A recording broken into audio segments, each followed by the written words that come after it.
Hola, buenas, muy buenas, qué bien, aquí estamos, un sábado más, un domingo más, cuando ustedes quieran, porque ahí está nuestro canal, Más 500 TV, usted se suscribe y puede tener acceso a todos nuestros materiales, toda la producción que nosotros hacemos aquí y en otros programas. Miren, el país está cambiando. Institucionalmente tenemos una deuda muy grande, pero poquito a poquito vamos empujando. Como tenemos una deuda muy grande en lo que tiene que ver con derechos y deberes, con esto de crear ciudadanía, porque no hay democracia sin demócratas. Tenemos demasiados electores y pocos ciudadanos. Hay una institución que nos está ayudando mucho a avanzar en ese sentido. El nombre de la institución resume el nombre de quien es su responsable mayor. Hoy vamos a hablar con el defensor del pueblo para hablar de derechos, de deberes, de democracia y de institucionalidad, entre otros temas. Bienvenido, Pablo Ulloa. Y respeto, mi apreciado tocayo. Mi tocayo, gracias. Tú sabes, cuando tú hablabas, me recordaba de Mirabeau, de Ortega y Gasset. Sí. Porque cuando él describía la función del político y la función del ciudadano, justamente definía los roles. Y lo que tú estabas haciendo es parte, yo creo, de un marco teórico que tú y yo compartimos, y por eso parte de nuestra amistad se basa en esa parte. Claro, claro, pero lo cierto es que uno ha disfrutado como un enano en fiesta lo que ha pasado con el defensor del pueblo. Yo fui un crítico del profesor Fernández cuando la primera vez que nos habló del ombudsman, y son de las cosas que uno escribe que después tiene que recogerla, pero está escrito. Y yo decía, lo que pasa es que ese es un devaneo primermundista del profesor. Ahí tú le aplicas la dialéctica marxista, Sí. Entonces la evolución natural que se da en todos los procesos sociales. Lo que pasa es que el defensor del pueblo pues se creó y comenzó a funcionar, pero a partir de la gestión tuya es que hemos visto las potencialidades de la institución. Me gustaría que pasáramos revista un poco a esa institución y sobre todo a varias cosas que ha hecho la institución que a mí me llama poderosamente la atención. La última, la más reciente de ellas, es esto que resume ese libro que tienes ahí, 100 días de historia. Hablemos del defensor del pueblo y su trabajo por la institucionalidad, la democracia en el país. Mira, Pablo, primero agradecerte. Hay una amistad muy fuerte, pero este espacio ayuda un poco también a perfilar. Antes de hablar de 100 días, 100 historias, yo creo que desde el punto de vista de todo servidor público, lo propio es un planteamiento gerencial. Cuando nosotros llegamos a la institución, promedio anual, llegaban unos 1.200, 1.400 casos. El viernes pasado me informó el secretario general que por primera vez la institución llega a 4.000 casos. Estamos hablando de un aumento considerable, pero si nosotros le sumamos el uso de la tecnología de la información y la comunicación, nosotros hemos llegado a 14.000 casos, quejas y orientaciones. Por lo tanto, el crecimiento desde el punto de vista del contacto con el ciudadano, el elemento del garantismo, la investigación, el litigio, son los indicadores por los cuales nos miden. Y yo incluso hacía un ejercicio financiero. Yo decía, bueno, en aquel momento el presupuesto era de 165 millones. Si tú lo dividías por los casos, te daban más de 200.000 pesos por caso. Hoy en día los casos en el Defensor del Pueblo salen prácticamente en 100.000 pesos. Y si yo le agrego a ese esfuerzo de la Secretaría General, el esfuerzo que hace Educación con todo ese sistema nacional de formación del Defensor del Pueblo que lanzaremos el año próximo, pero desde que llegamos hicimos varias iniciativas como la Constitución animada, la parte relacionada con la formación universitaria de diferentes líneas, el trabajo en el territorio, que ahora se consolida con este despliegue que fue primero la Ruta de los Derechos. Ahora estamos haciendo los diálogos en tu comunidad por el bien común y terminaremos el año próximo ya instalando 10 casas de derechos en las 10 regiones que dice la ley de regiones únicas. Pero vamos por parte. Detengámonos primero en la Ruta de los Derechos, que es de donde sale esto. ¿En qué consistió esto?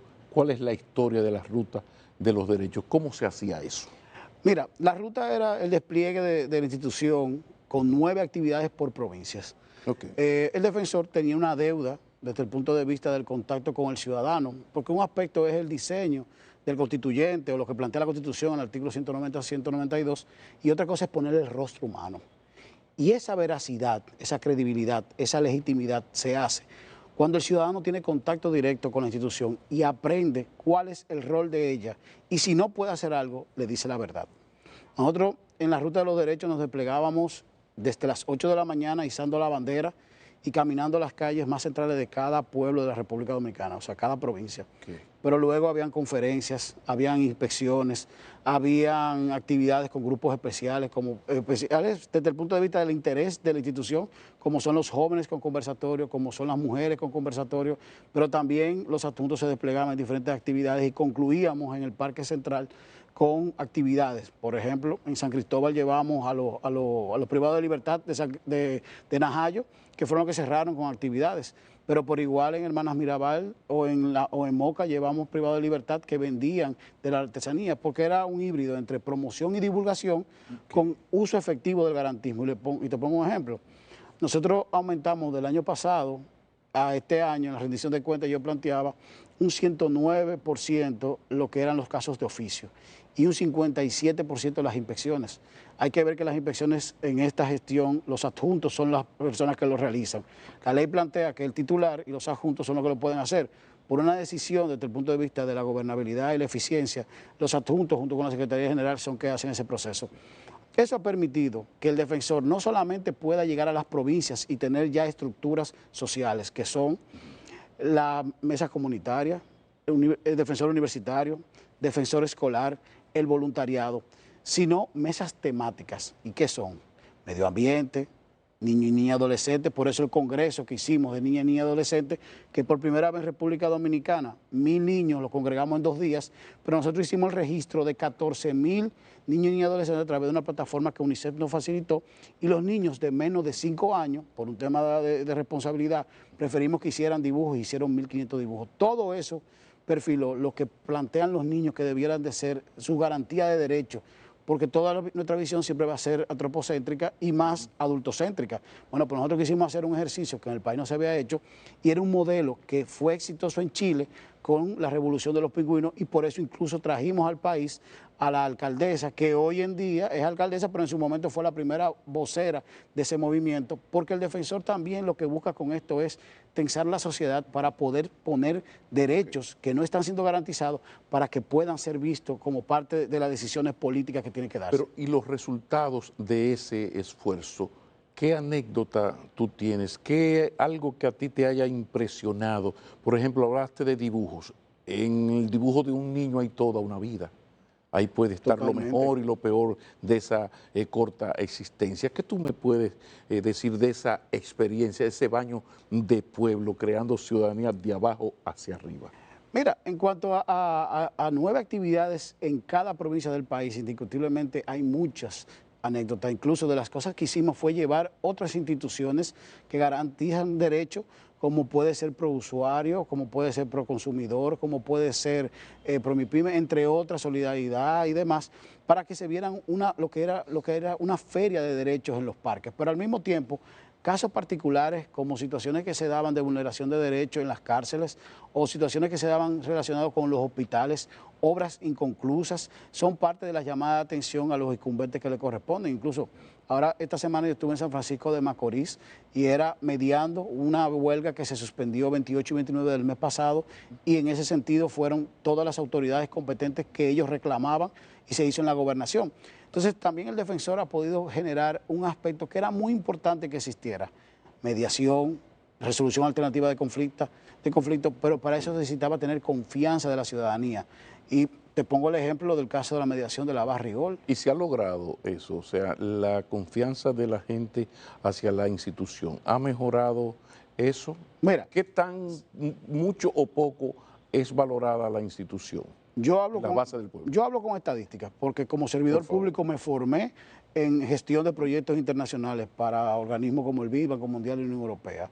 Nosotros cuando llegábamos, apenas el 62% de los jóvenes del quintil más bajo desconocían un derecho. En la misma encuesta hecha en diciembre, ya el 37% de esos jóvenes no conocen un derecho. Y lo quiero significar nuevamente. Sí, sí. El 62% no conocían derecho. Hoy el 37% no conoce derecho. Por lo tanto, hemos podido reducir esa brecha en el desconocimiento de por lo menos un derecho. Pero desde el punto de vista institucional, nosotros somos, para la sociedad, en un 74% la institución que más garantiza derechos. Y al mismo tiempo, desde el punto de vista de lo que es el reconocimiento de la institución, cuando nosotros nos postulamos, 106 personas planteaban que el 90% no conocía al defensor del pueblo. En esa encuesta que hicimos al inicio de la gestión, el desconocimiento rondaba prácticamente un 60%. Hoy en día el desconocimiento de la institución ronda un 38%.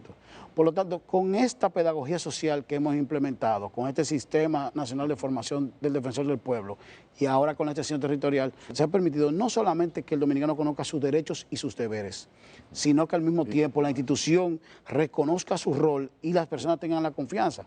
Por eso te planteaba el ejemplo de la Barrigol. La situación de la mediación de la Barrigol llega a la institución a solicitud de las personas, de los ciudadanos y de la empresa, porque la Iglesia Católica y el Defensor del Pueblo tenían que ser parte de una solución. Esa solución se logró.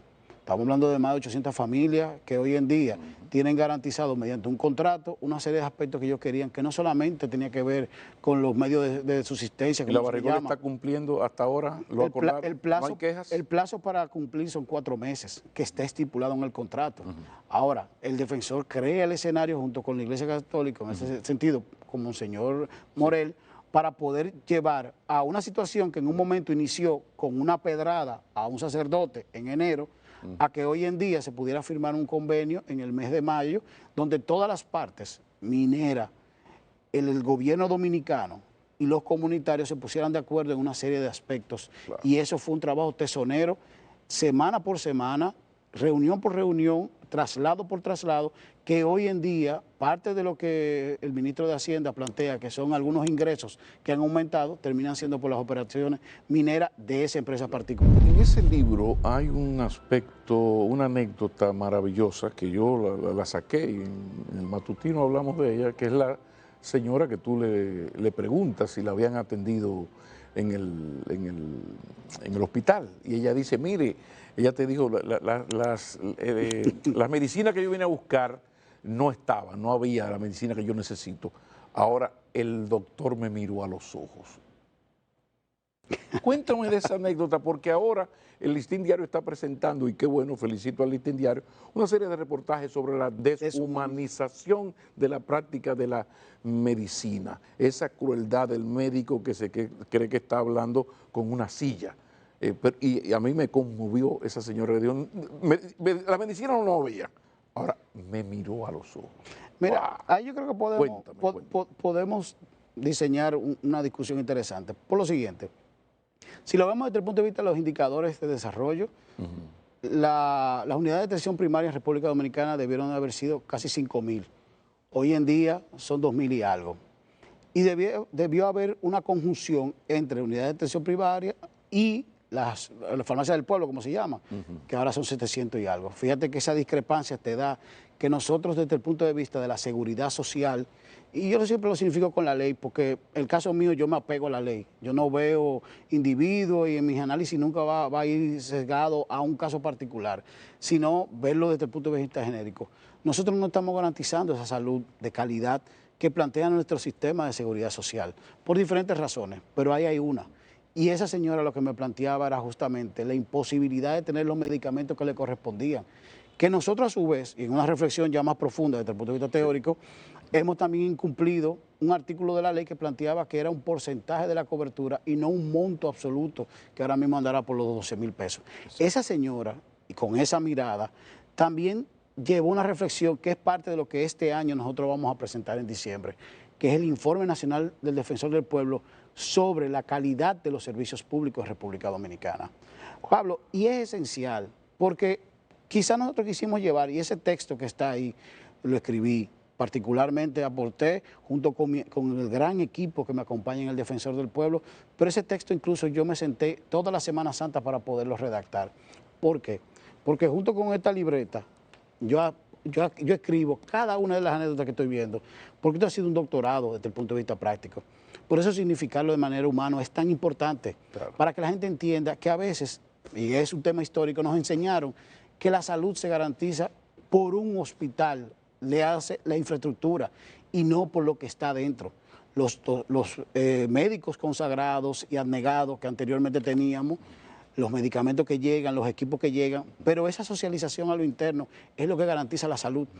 A veces no tenemos el medicamento y a veces lo tenemos y preferimos indicar un medicamento por una casa particular y la persona fallece. Y a mí me marcó mucho una sentencia del Tribunal Constitucional, todavía yo estaba allá, que fue una señora que introdujo un amparo. Tú fuiste director ejecutivo del Constitucional. Me tocó hacer la estructura, la organización, el flujograma, los procesos, los indicadores de este desarrollo y blindarlo desde el punto de vista del cumplimiento gubernamental con diferentes normas. Ese amparo, la señora estaba pidiendo que su ARS le diera un medicamento porque ella había generado un cáncer. Yo le he puesto mucho de ejemplo el caso, porque me marcó porque mi papá y mi mamá murieron de cáncer. Entonces, para mí ese tipo de enfermedades tienen una lectura distinta. Pero muy sensible ese tema. No, y además, por razones obvias. Fíjate que el libro que yo publiqué, lo que se genere es para el voluntariado, para la Liga Dominicana contra el Cáncer. Del mío personal. Sí. ¿Qué pasa? Que esa señora ganó el amparo en cumplimiento 2 años después. Y ella había muerto. Quienes lo recibieron fueron los hijos. Entonces, cuando el defensor se acerca a una institución o ve un caso particular, sea de oficio o sea que llegue de manera directa, es la reivindicación de que la democracia existe. Porque muchas de las personas que llegan al defensor del pueblo, es más, la gran mayoría diría, se sienten desahuciados del sistema. Claro. Y eso se ve en el día a día cuando nosotros nos estamos trasladando. Este año estamos recorriendo los 158 municipios del país. Claro. Y yo te comento, por ejemplo, en un pueblo del sur empezaron a hacer huelga. ¿Por qué? Tenían 2 meses esperando una bomba de un pozo para poder tener agua. La bomba estaba en Barahona, que era la regional de esa institución. Tuvo que la policía mandar un vehículo para calmarnos la huelga, mandaron un vehículo a buscar el técnico y la bomba, a instalarla, y ya la comunidad está tranquila. Eso es en Oviedo, en los 3 charcos. Pero casos similares como ese, tú te puedes encontrar en muchas partes, donde lo que están pidiendo es lo básico. Claro. Entonces, ahí tenemos nosotros que reflexionar como sociedad. ¿Qué es la descentralización y cuál va a ser la reforma del Estado que tenemos que plantear? Bueno, eso explica por qué yo siempre he sido tan admirador y de apoyador del defensor del pueblo a partir de la gestión tuya, porque comencé a ver esas cosas y yo tengo un concepto que he popularizado en el matutino, que es esto de arrabalización institucional. Y yo creo que por ahí es que va la cosa. Para fortalecer las instituciones hay que crear ciudadanía y hay que fortalecer lo que es la burocracia beberiana del Estado. Pero mira, quiero que me responda lo siguiente. Mira, Pablo Ulloa tiene un doctorado en gobierno, políticas públicas y sociedad, y maestrías en alta dirección pública, economía y cooperación internacional, formulación de políticas públicas para la educación y 20 cosas más. Experiencia en organismos internacionales como el BID, muy bien.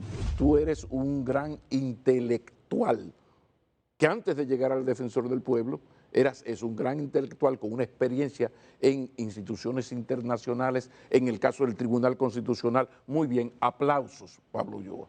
Sí, pero faltaba pueblo. De repente han pasado estos años y yo no sé cuántas veces tú le has dado la vuelta a los municipios, todos los municipios del país. Entonces yo te quiero pedir un poco para enviarle la señal a algunos políticos que no cumplen con ninguna de las dos cosas, que hay gente muy bien formada que no tiene pueblo y gente muy de pueblo, y los aplauso, y debo aplaudirlos, pero que tienen falencias en la formación. Este libro, que es una especie de programa de gobierno, ¿no? Es el fruto de tus estudios. Sí, pero ha habido en estos años una vivencia existencial entre pobres, entre necesitados, entre los olvidados, los del montón salidos, que dice el poema. Háblame de esa experiencia, cómo ha significado, cómo te ha completado esta experiencia de pueblo. Mira, yo te la puedo unir con aquel autor que te planteé desde el principio, Ortega y Gasset, con un autor dominicano que planteaba que faltan personas formadas para gobernar. Yo creo que la formación de Estado la función pública, la administración pública moderna, finanzas públicas, Sí. van de la mano justamente de una sociedad que ha cambiado.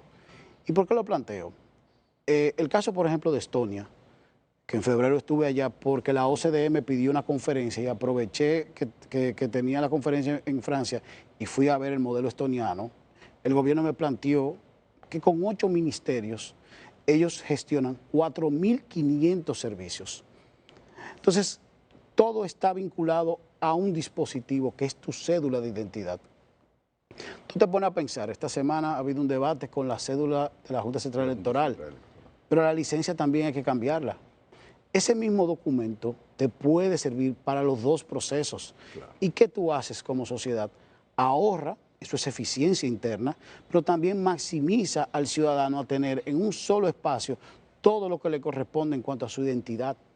Entonces, esa visión de una política pragmática, pero con una visión de Estado, es la que ha permitido quizás que yo me pueda intronizar más en los vaivenes y en las realidades. Claro, porque lo único que está claro en la ley del defensor del pueblo, que es en el artículo 5, en su acápite E, es que el defensor tiene que ser un experto en la administración pública. Entonces, para eso tú tienes que conocer el Estado desde su fauce, parafraseando otros autores de aquella era socialista que te arropó a ti y a varios amigos. Sí.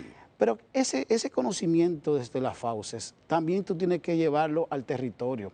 ¿Por qué? Por ejemplo, tú tienes las gobernaciones, pero tú tienes que cada institución del Estado tiene una oficina en la provincia. Entonces las gobernadoras, por más que quieran, dependen de un ministro. No existe descentralización, lo que hay es gestionamiento, porque al fin y al cabo las gobernadoras tienen que recibir un presupuesto que cambió de la presidencia a Interior y Policía, pero para la gestión en sí misma se tienen que valer de relaciones primarias con un ministro, un director general. Bueno, si vamos a pensar en centralización, vamos a pensar que las gobernaciones son efectivas y vamos a quitar todas estas instituciones que tienen representación en la provincia y vamos a dar el poder. O las quitamos, o eliminamos. Pero vamos a los municipios o vamos a la alcaldía. ¿Por qué no podemos robustecer a los alcaldes desde el punto de vista real del uso efectivo del recurso? Por la cercanía. Fíjate que en el presupuesto reformulado que sometió el Poder Ejecutivo, uno de los montos más interesantes se le están dando a la Comisión de Desarrollo Barrial. Pregúntate cuántas comisiones presidenciales existen para el mismo tema, provincial, barrial, fronterizo, para mencionarte 3. Pero vamos al tránsito. Tú tienes 7 instituciones. Cuando el 911 controla con inteligencia artificial todo lo que serían los semáforos, pero también puede coordinar a los agentes. O sea que tú podríamos deducir de esto que en el país existe una especie de welfare no declarado, que es con unas instituciones que se llega a la barbaridad de hablar de fusión y luego te hacen la triste aclaración. No, pero los empleados van a continuar. Pero fíjate que dice un periódico particularmente, el Diario Libre, con una colaboración creo que fue del CRES, que el 51% de los dominicanos reciben algún tipo de ingreso del Estado. Tú analizas la cantidad de pensiones que se entregan y al mismo tiempo la nómina de las instituciones que en sí mismas se superponen y te darás cuenta que de por sí nosotros vivimos un socialismo encubierto. Sí. Y es un tema histórico, porque... O con un welfare, más que socialismo, no, porque yo vi que el Diario Libre se fue por ahí, yo diría que una especie de welfare. Lo que pasa es que es un welfare muy mal planteado porque se hace a partir del partido gobernante. No, porque el hecho de criticar el estado de bienestar no tiene razón de ser siempre y cuando sea eficiente. Ahora, la eficiencia es lo que nosotros como sociedad tenemos que tratar de lograr, y eso no es cuestión de un partido. Eso tiene que tener una visión amplia, primero del Estado, luego de la sociedad y luego de las políticas públicas, para que esos 3 ejes se puedan articular transversalmente con todos los actores. Porque al fin y al cabo, un empresario que paga hoy los impuestos es un empresario que necesita tener una seguridad estable, una electricidad estable, una variación de los salarios que sea estable. Aquí existen 16 salarios mínimos. Nosotros, según los datos, tenemos 700.000 familias que están en un nivel de pobreza que hay que atender. Pero tenemos un sector eléctrico que nos demanda una cantidad de dinero que no tenemos.